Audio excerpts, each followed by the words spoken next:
Hello YouTube, today I'm going to talk about the Central Machinery 5-speed bench drill press. So we just got this a few days ago and we just started working on it today, or working with it today.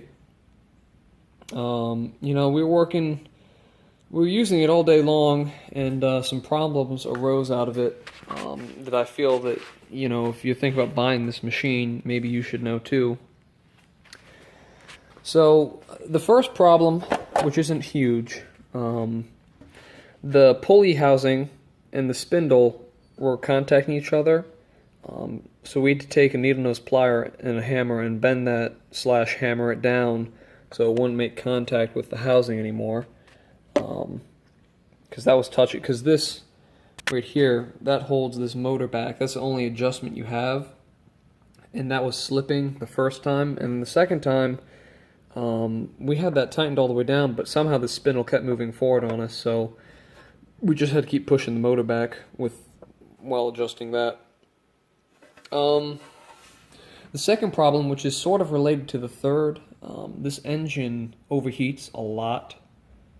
This is probably 2 hours after we used it, and this is still hot to the touch, so that's pretty crazy, I think. What I did to kind of solve that a little bit, and this is not a sure guarantee fix, but what I did is I bent these. There's a plastic fan underneath, and you can see they're bent in a direction, so when this spins, the air is going to get pushed up into the fan a little bit more, because these are actually originally flat. So I took a, where did I put it? There we go. I just took this, and I basically, I torched it with that, and then I proceeded, after it was torched, I took the clamp, and then I just bent it up like that and held it there for about 10 seconds till it hardened again, and that draws significantly more airflow through it. That helps with a little bit of the heating, but it doesn't fix the problem. And finally, the major problem we had was the power on this lacks significantly.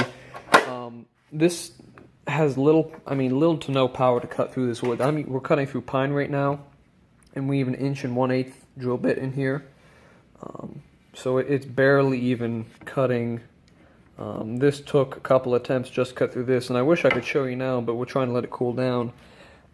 But we were really disappointed with that, so we think it might have to do something with the heating problem. We don't know if it'll correct itself, or if it's going to stay lacking of power.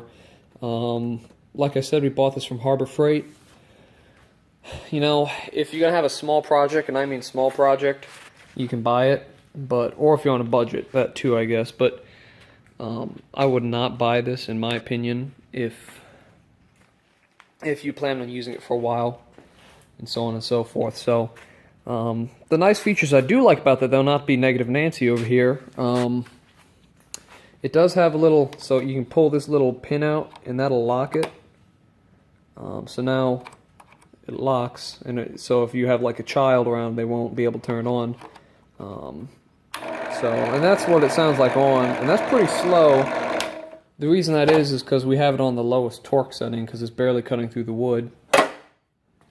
This flashlight, or whatever lamp holding device thingy, that's pretty nice. I do like that. But, we're working during the daytime, so we really don't need that feature. So if you do buy it, some modifications you might want to think about making would be, bending those flaps, and then just don't use it too much, because you'll overheat the machine, and you don't want to do that. So, and this is type of quality it cuts too. We got a nice new bit. It does cut. In the beginning it was cutting really nice, but we had to, that's what it came out to be. We're getting more and more crapshoots with this as we go. So we're hoping it'll last us the length of the project, but I'm not really sure. So if you guys have any comments or questions, just put that below, and I'll try and answer them.